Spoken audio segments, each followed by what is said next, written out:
Hey, everybody. How are you? Good? You can do better than that, right? How are you? Because you're all playing Pokemon Go, right? Is that what's happening? Because that's why I was late getting to the stage. I'm only level 5, so I'm working. So my name is Justin Manfredi. I'm the Senior Director of Digital for Activision Publishing in Santa Monica. We make a small game called Call of Duty. You may not have heard of it. That was a joke. You can probably all have heard of it, right? At least heard of it. Maybe you've played it, maybe you haven't. But every year we're challenged. We're challenged with how do you reinvent the world's biggest gaming franchise year on year on year. We're now going into our 14th year with the Infinite Warfare. Every year this comes up, and we as digital marketers and the marketing team at Activision sit down and say, well, what can we do to kind of one-up our game? If you're at all familiar with Call of Duty or any of our marketing, you'll know that last year we were the first ever to take a snap tag, that's a QR-looking code that you find in Snapchat, and actually put it into one of our games. We put it into a game, one of our older games, and actually used it in Black Ops 2 to help tease and reveal what ultimately became Black Ops 3. 600 million impressions in basically 3 or 4 days. And it became the first time a brand or a product has ever done that. So then the question became, for this next game, what are we going to do? Right? Black Ops 3 is our best-selling game currently, with over hundreds of millions of people playing Call of Duty every day. How do we take them and transition them to the next year's title, in this case, Infinite Warfare? So our good friends at AKQA, which is our digital agency of record, came to us and said, hey, why don't we take what we did last year, but put it on steroids, do it one better? And I said, well, what do you mean? Like, what does that look like? And we started to think about what has scale in today's world and what social media means. Social media, if you look at the top performing apps and what's happening in the world today, it's Snapchat, Instagram, WhatsApp, Facebook, of course, always. But what do those all have in common? They're not really social networks, right? I would argue Snapchat's not a social network. It's a text. It's a texting service. It's a messaging service. WhatsApp, same thing. So when you start to look at Facebook, and then you look at Facebook Messenger with 900 million installs and monthly active users, you say, wow, well, that has some scale. And that's how people are using social media today, right? Those are the apps that are resonating with the millennial potential. Specifically our target audience. And it felt like that was the right opportunity to really build on that. So basically, I'll cut to the chase because this clock is like counting down in my face. What we did was work with our friends at Pullstring through AKQA and actually developed a bot for Facebook Messenger, whereby we actually created an online and digital scavenger hunt starting with the game itself. So we actually put clues into the game, Call of Duty, Black Ops 3, the current game, the current title, and allowed the users to unearth them and find them organically in the map of Nuketown, which is a very famous map for our games. In less than 24 hours, they had found a 12-digit code that when pieced together, they reported that back to the bot. In this case, it was Lieutenant Reyes, our protagonist in our story of our new game, Infinite Warfare, and they got to look at the reveal trailer 24 hours earlier than the rest of the world. So within less than 24 hours, we had over, 6 million messages? 6 million messages sent. So go ahead. You want to talk a little bit about kind of the technology behind it and how it all worked? Thank you. Thank you, Justin. I'm Scott Gans. I'm the head writer, one of the app directors at Pullstring, and I was the lead writer on the Call of Duty Reyes chatbot.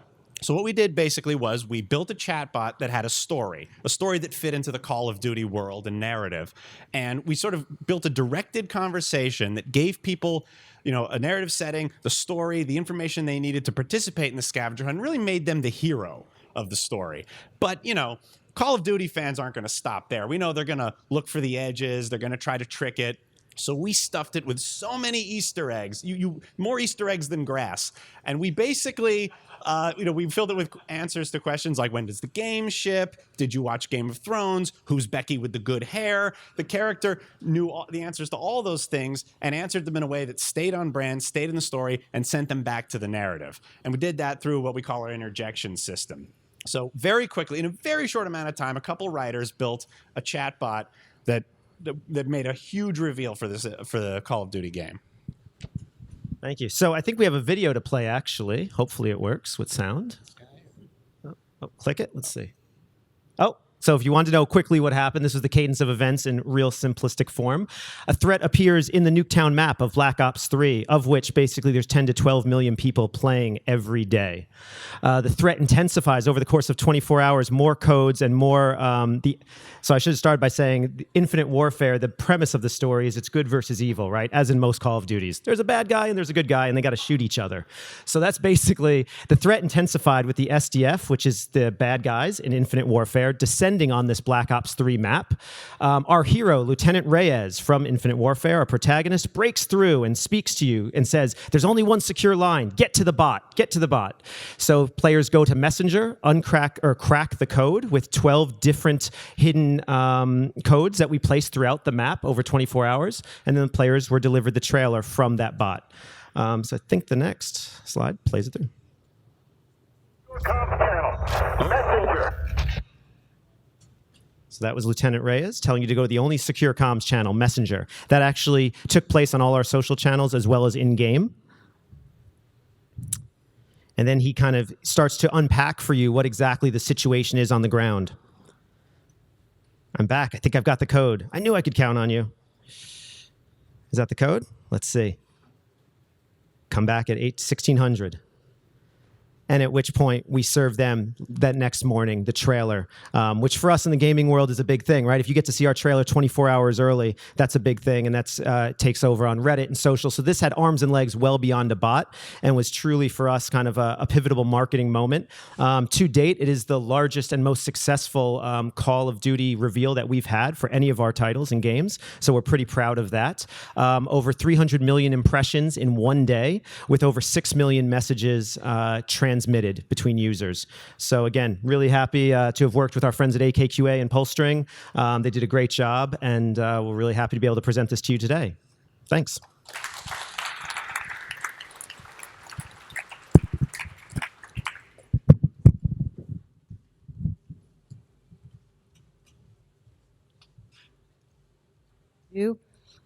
There I am. Oh, now I'm hungry. My friend from Dallas, Chief Digital Officer of Pizza Hut. Did you bring me some pizza? No. Baron. Thanks, everybody. Yeah. Thanks, pizza. everybody. It's great to be here. I decided I'm going to not present the 15 slides about what Pizza Hut does for everybody. Is everyone okay with that? Yeah. But let me tell you a story about two kids, who were trying to think of a new business idea in Wichita, Kansas, about 60 years ago. And a friend of theirs told them, you should start selling pizzas. I hear that's popular. And they borrowed $600 from somebody, and they opened up the first Pizza Hut. They found a building. They loved it. They rented it. They didn't have a name, but the sign out front would handle 9 characters. And they knew one of the words they wanted in the title was pizza, and they had 3 letters left they could use. And that somehow they decided on the word hut. And that's how we are today. But they opened the first restaurant in Wichita, Kansas, and they really had no idea what was going to happen to the business over the next 60 years because it was a sit-down restaurant. And as that journey unfolded and the business continued to grow, somewhere along the way, a customer said, hey, you know what? I have this great idea. Why don't you let me call on the phone, come and pick up my pizza, and then I can take it home. And that was added to the business, and that took off. And why was that so successful? Well, it's because the people thought it was easier than having to go and sit down in a restaurant and order and wait and all that kind of stuff. Several years later, they started delivery, pizza delivery, and one of the first restaurant concepts to ever deliver food. And that took off like on gangbusters. And why did it take off? Because it was easier, right? And here we are almost 60 years from the first Pizza Hut opening. We do almost 50% of our business through digital channels. Almost 70% of our digital business is mobile. And we do billions of dollars in sales, all because it's easier than the next alternative, which is calling on the phone. So when we think about every single thing we do in the pizza business, we ask ourselves, is the consumer truly going to think that this is easier than the next best alternative? And if the answer to that is no, then we can't expect them to do it. We all know what's happening with messaging, and it's an important demographic in all of our businesses, people who are using messaging heavily. And one of the things I love about the pizza business is our target customer demographic is very clear. It's from when you have teeth till you don't. And that makes it very easy for us in our business. But what I'm excited about with our partners at Conversible is we're getting ready to launch a pretty powerful messaging platform. And we went out and talked to consumers and said, what do you think is the most important thing we can do in this messaging platform? So I'd like to give you a little bit of that now.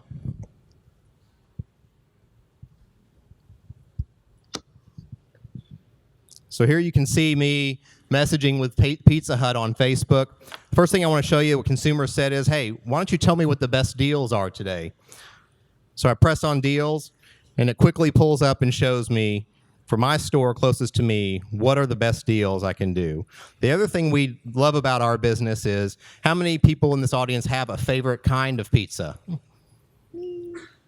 Almost 70% of the people order the same kind of pizza all the time. So what's a powerful use case for us? That's reorder.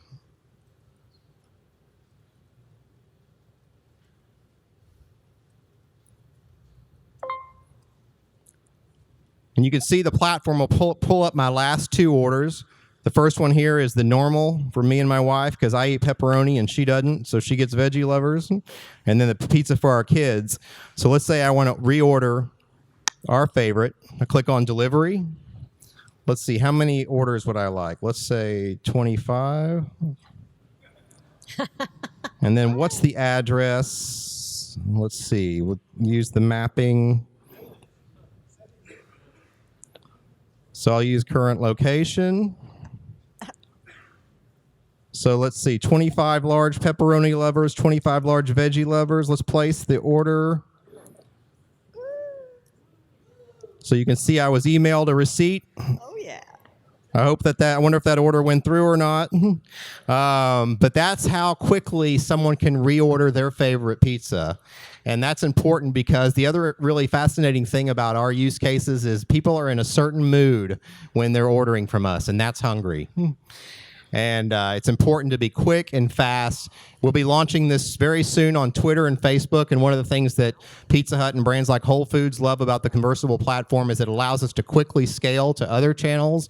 In one place, we can define the logic of the responses and the messages, and we can scale that across many channels as we see fit. So thank you very much. Thanks, Baron. You speak this Chicago girl's language.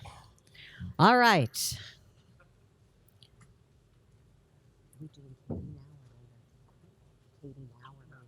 Okay. My friend Michael Perry, Director of Kit Shopify.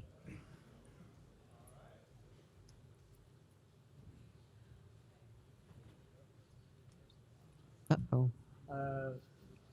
Or... Okay, booking.com. Come on down. All right. I mean, my other friend, Anne-Sophie Leduena, VP of Product, Booking.com. Can you hear me? Yeah. Yes.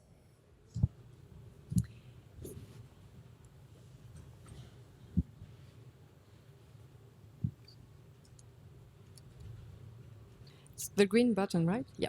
Okay.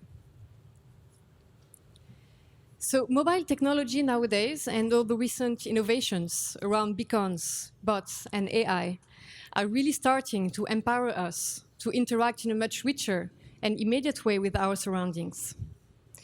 Instead of looking for the information we need, we are now proactively provided with highly relevant information and suggestions to enhance our daily lives, whether it's walking down the street in our neighborhood or traveling to a city we've never been to before on the other side of the world.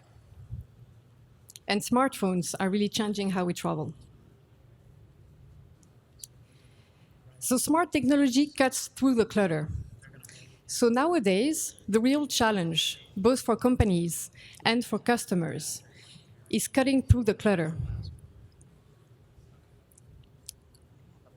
Cutting through the clutter. Right now, what's happening nowadays, we have different information coming to our travelers. What we're trying to announce today is the pilot release of Booking Experience.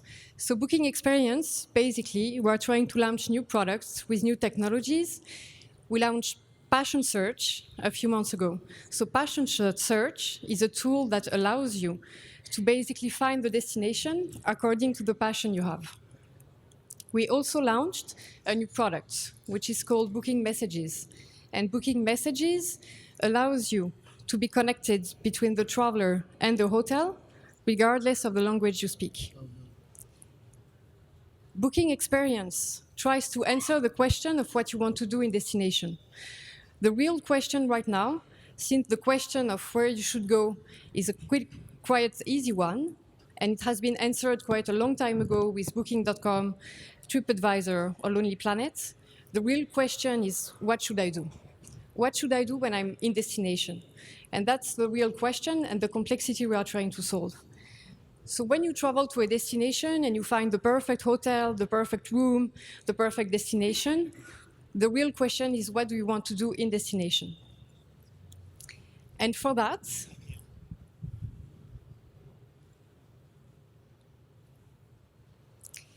we are happy to announce today that we are going to launch Booking Experience.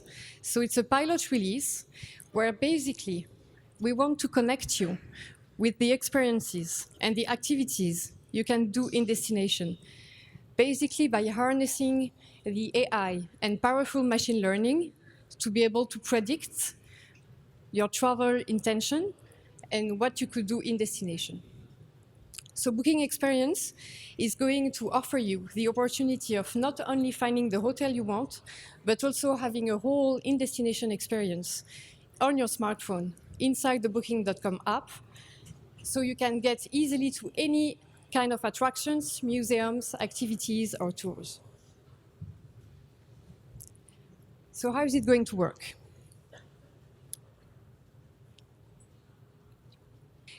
So once you get inside the app of Booking.com, it's quite easy for you to scroll down and check what could be the nearest attractions. So here you're in London. Let's say you're traveling with your family, you have few kids, and you want to go to the London Eye. So you can just easily click on London Eye.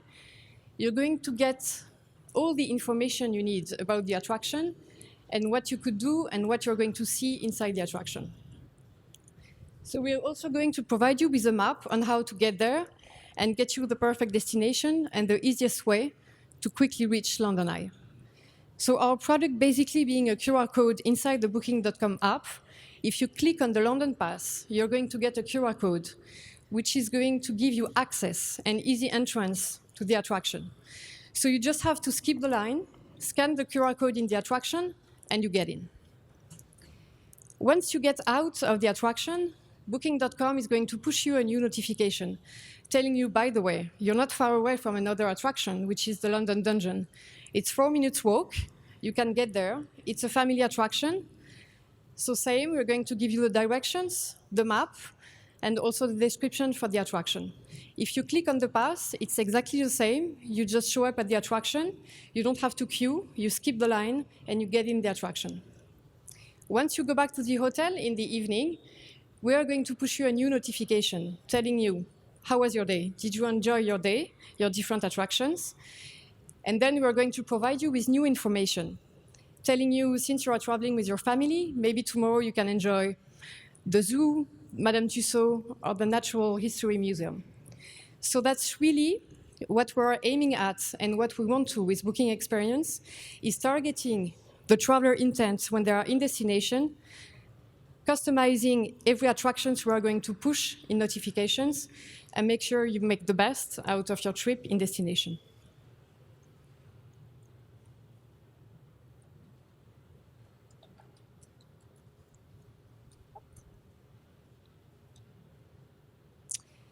So the aim that we have is really to have a seamless and intuitive technology that truly expands the real human experience. Thank you. Merci beaucoup.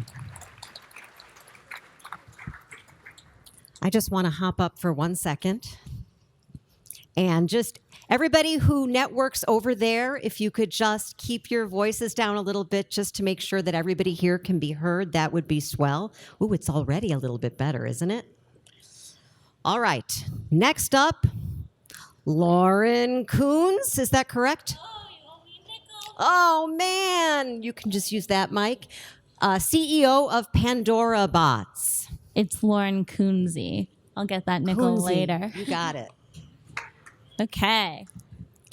So Pandora Bots is the leading platform for building and deploying chatbots, and I'm here to share some insights about what we learned from the most popular chatbot on our platform about chit chat and personality. So the most popular bot on our platform is a bot called Mitsuku. She's a multi-award-winning chatbot. She's been featured in top news organizations. And right now she has about 1 million interactions a day on various messaging platforms with millions of users from all over the world. She's extremely popular on Kick Messenger with a teenage audience. She launched on Skype in June. She's the most popular bot on Skype. But what does she actually do? She is a general cocktail conversationalist. She's designed to entertain, not assist, and she talks to you as if you are a friend. So she can support group messaging, chit chat, and reasoning. Here you can see that a user is saying they're 8 years old and they're married, and she's saying, wait a second, that's illegal. She knows facts and humor, and she can keep context. She talks to teens about pop culture, their relationships, etc. Here you can see her keeping the context. She's having a conversation about Skype. So she makes a joke about Microsoft and says that robots are going to take over the world before they do. She can play games, has a lot of entertainment baked into her. Importantly, she's personalized to every user, so she'll remember your name, she'll remember everything that you tell about her and build a profile and remember it in later conversations. She understands colloquialisms, and she can also learn. So this user wanted her to learn, for whatever reason, that Max is a demon. It's very important to note that learning is local, not global, until it's approved by a human user. So we all know what happens when you turn on global learning. You get a Microsoft Hey situation. We actually had a group of hackers conspire to try to corrupt Mitsuku recently, and they failed because of this local learning failsafe. Because the internet is a terrible place, she also has self-defense mechanisms built in. She rebuffs users who are rude to her, which unfortunately many users are. Despite the fact that Mitsuku is very clear with users about the fact that she is a robot, 13% of users still insist that she's human, and about a third of users continue to re-engage with the chatbot over time. A shocking number of users, and these are millions and millions of people, have said, I love you to the robot. And more shockingly, or perhaps not, over half of the users try to initiate a romantic or sexual relationship and are brutally rebuffed. Often with humor. Here you can see she's saying, you should get off your computer and find a real girlfriend. This user is asking her if she wears a bra, and she's saying, no, I'm a robot. I don't need a bra. Do you have boobs? Well, it sure sounds like I'm talking to a tit. So she's funny. That's part of her appeal. And there's a lot of reasons why Mitsuku is so popular, but fundamentally, it's because she's fun to talk to. And your brand's bots should be too. Just because something is useful doesn't mean that it doesn't have to also be engaging. And messaging is a chance for you to really build a relationship with your users on an intimate level, and you should try to do that in a conversational manner. And to help you out with that, we've actually recently made Mitsuku available as a module. Brands are using her as a chit-chat backend, which means you can focus on developing your own conversational content and default to modules like Mitsuku when you don't have an answer. So she kind of solves the chit-chat problem. Okay, now we're gonna take a look at a customer use case that just launched 2 weeks ago. Very exciting.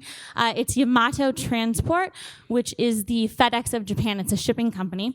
They wanted to enable users to be able to track their packages through Line Messenger, which is the most popular messaging app in Japan. Users can not only track packages, but they can change their delivery date, check the status, etc., all in natural language. There are no suggested responses here, no human augmentation. You will see a rich menu, which is what Line calls this feature. This is a great example of a good use of rich media. It helps contextualize the user regarding what the bot can actually do. But it also supports free-form chat. So basically, what you should do as a brand is you should use rich media like this when it improves the user experience, but you don't necessarily need suggested responses. You can script outputs that are on brand, and you should always plan to improve the chatbot over time. This Yamato bot, it launched 2 weeks ago. 150,000 new users have become a fan online, so they're adding 10,000 users a day, and results have been extremely positive. People are calling it the God bot because you can just ask it anything, and it gives you the answer instantly. Thank you. All right. Lauren Kunze. Kunze, right? Yes. All right. Yes. I hope I earn my nickel back, but I doubt it. Nichelle Lindstrom, Director of Digital Whole Foods. Hey, Nichelle. Oh, where one?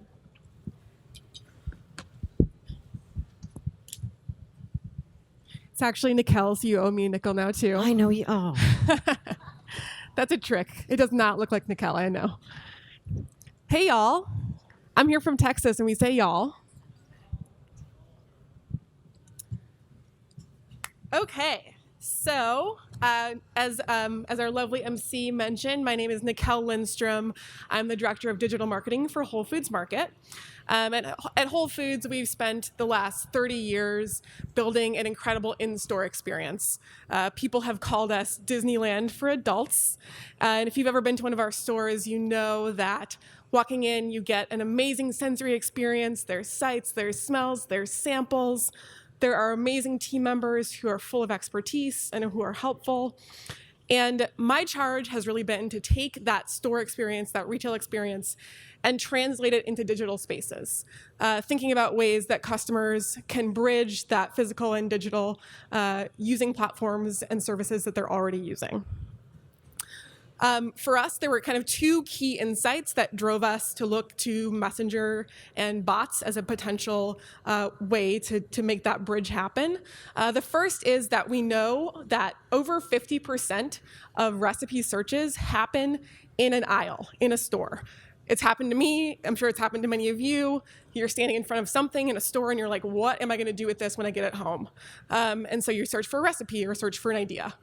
The second key insight is that we know that people are also using messaging platforms in our stores. So whether it's calling or messaging a spouse or a loved one to say, hey, do we have onions? I can't remember. Or do you guys eat meat or do you guys eat seafood? We know that people are already using Messenger, they're using text messages, and so it made perfect sense for us to marry those two things together and create a recipe finder bot. So we partnered with our friends at Conversible, and I'm proud to announce that we are live as of today, and I'm going to show you what it looks like. iPhone, please. Here we are. So we've got a couple of different flows built into the experience. The first is pretty straightforward, browse, a guided browsing experience.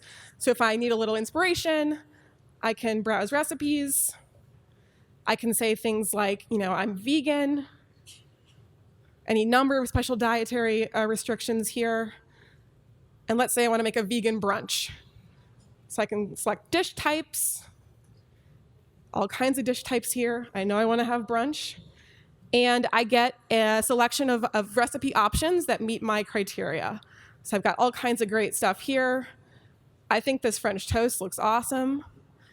Click right through, and I'm brought to the recipe page on our mobile site.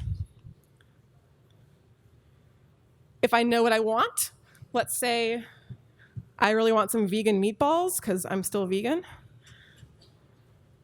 I can do a search, and I get here a selection of vegan meatball recipes. If I decide I'm not vegan anymore and I just want regular meatballs, I can say something like, I love meatballs. And it will give me plain old meat-filled meatball recipes. One little fun trick we put in here is that you can also search using emojis. So if I'm standing in the produce section, watermelon's on sale, I'm like, watermelon sounds great. I know how to eat it, but what can I make with it? I get some great watermelon recipes. I'm going to go later today and make these strawberry watermelon coolers probably because they look delicious. And I can also combine text with emojis. So if I say I want gluten-free chicken, I get a set of gluten-free chicken recipes. So as you can see, we kept it super simple. For us, this was really about an exercise of speed to market, scalability, simplicity. Our plan from here is to test, learn, see, look at the analytics, see how people are interacting with this service, and then build from there. And it's really about, I think this platform for us is about nimbleness, and as I mentioned at the kind of beginning, meeting the customer where they are. They're already here, they already do this behavior. Let's take away that friction and make it all the more simple for them to find something delicious to eat. So that's what I got for you. You can find us by going to m.me/Whole Foods and check it out. Thanks. Thanks, Nicole. And finally, Michael Perry, my good friend, Director of Kit, Shopify. You'd think they give the last guy a beer or something, but guess not. Where's the clicker at? Oh, this one. Green button. There's only 2 green buttons, and I'm 0 for 2. All right, while they get that kind of sorted, quick story. 2 years ago, I launched Kit. We really didn't know what we were doing, to be honest with you. We were struggling to get people to use our web application. We made a really easy-to-use tool for someone to build Facebook ads, and no one was using it. And I had crashed and burned a couple startups before that, so I was starting to feel bad, like I was about to crash and burn number 3. And my grandmother sent me a text message, and I asked myself, could we take something as simple as a text message, and could we marry that with something as complex as building a Facebook ad? And so we started this journey thinking, could we build a human or a fake person, or we didn't really know what to call it, that business owners could text message with the same way my grandmother was capable of text messaging me to run their Facebook ad campaigns, to be honest with you. And it's hard to believe that the very first outlet that covered us was VentureBeat. 2 years ago, everyone thought we were an idiot. And 2 months ago, we got acquired by Shopify. So it's been an incredible journey to see such a transformation in the space and so many people out here and interested in bots and interested in AI. And just thank you very much to VentureBeat for kind of putting us on the map 2 years ago. And we're very excited to be a part of Shopify now, which is helping entrepreneurs around the world start their e-commerce business. The one thing that, sitting here and listening to everybody kind of go through their products and demos is the one thing that we really pride ourselves on is like, while there's all this really rich technology and we take all these really complex things, there's actually like this very special moment that's happening in technology, and Lauren alluded to it during her demonstration, but like people are starting to develop relationships. And I think that there's something so special about that, to start building applications and building products and building people and building bots or whatever you want to say, that allows people to create trust and an invested relationship with technology. And we've seen ourselves fall in love with our hardware and become Apple fanboys or whatever, but very rarely do we fall in love with software. And these are a couple of things that I pulled. Someone wrote on our Facebook wall that I love her. People constantly are saying that Kit's the best employee they've ever had. And we see time and time again people assigning genders to Kit and treating Kit kind of as an equal. And The only thing I can really ask, and being up here, and I don't know how far along all of you are, is kind of treat that with a special sense of there's a rareness to that, and having that kind of ability to build these kind of relationships and empower people. We just released our first case study. If this will click over to the next slide. Noli Yoga was a Shopify merchant. He had this brilliant idea to start a yoga clothing company because his wife was spending a tremendous amount of money at Lululemon and did not know anything about being an entrepreneur, did not know anything about marketing, went to Shopify, was able to open up a store in 5 minutes, hired Kit to be his first employee, and now this guy and Kit are doing $1 million a year in business. He's spent $26,000 in trusting Kit to manage that ad budget. He's had a 220% return on his investment. He's getting close to a 3% click-through rate. So not only is Kit capable, and not only does he trust Kit to handle his marketing, but it's actually like a high-performing individual that he otherwise would not have the resources to hire. Over the 2 years that we were on our own, we were able to roll out Kit into 18 different countries. We partnered up with, obviously, Twilio, which has been a leading source with SMS APIs. We got short codes. We did all of it. But the thing with Shopify, which we've learned, is that it's a global brand, right? And they have entrepreneurs all over the world. And we had a very hard time scaling through SMS because it's very hard to get a phone number in India. It's very hard to get a number in New Zealand. It's very hard to get phone numbers in parts of Africa. And today we're really excited to announce that for the first time ever, Kit is fully global on Facebook Messenger. We've been doing some very soft beta testing for the last month. We've done no marketing of this. And surprisingly, already 10% of our entire user base is communicating with Kit by way of Facebook Messenger. Wow. And this learning lesson has been incredibly valuable for us because what it's showing is that Facebook Messenger is truly the communication preference of choice. And that's what it really boils down to for us, right? We want people to be able to talk to Kit by the platform of choice that they prefer to talk to their friends or their family on. So I'm going to jump into it, give a very quick demo. I don't know how many of you before have built a Facebook ad. I would ask for a show of hands, but I think everyone in here probably would like a coffee or a cocktail at this point, and I don't think that you'll participate with that question. But it's very boring and difficult and time-consuming, and I'd like to just quickly kind of show you how simple we've tried to make it for people. So if they can switch screens for me, I would be truly grateful. All right. So I open up Kit here, and I just tell Kit hi.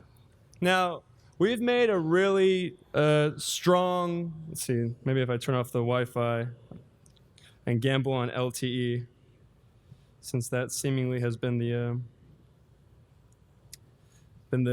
crux for most people here today.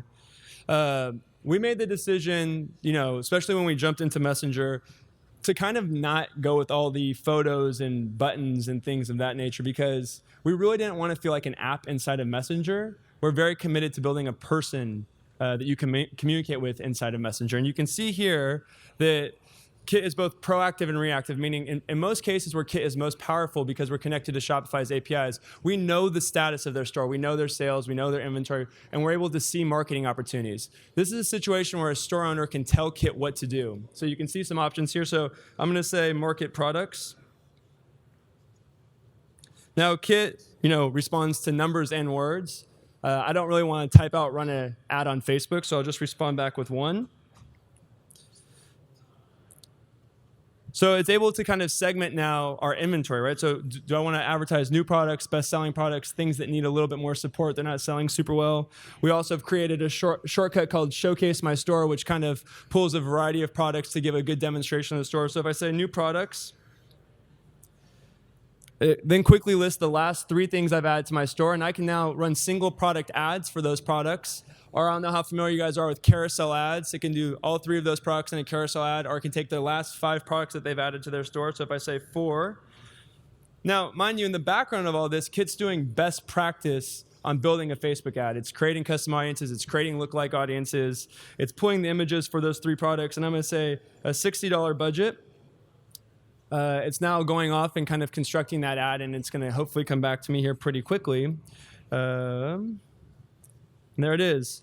So our ad is now up and running. It's for mobile. It's for desktop. We've done pixel placement so that we can track for retargeting. We've done pixel placement so we can track conversions, which of course we kind of communicate with throughout the lifetime of the campaign as the ad's going on and how successful it's doing. And for some small business owners, either who are flushing money away on Facebook because they don't know best practices, or for those that do know best practices and are willing to invest, hours of their day to kind of keep up with this. You just saw something that took mere seconds. And we're incredibly proud of this because, as we all know as entrepreneurs, it's really hard. And what we're proud of solving is the problem of time. And with Kit, we truly believe that we're giving entrepreneurs the best chance at succeeding because we're giving them time back in the day to invest into their business. So again, I want to thank you all for your time. And I know you guys have sat through a lot of demos, so I appreciate your mind share for the moment. So thank you very much. Thanks, Michael.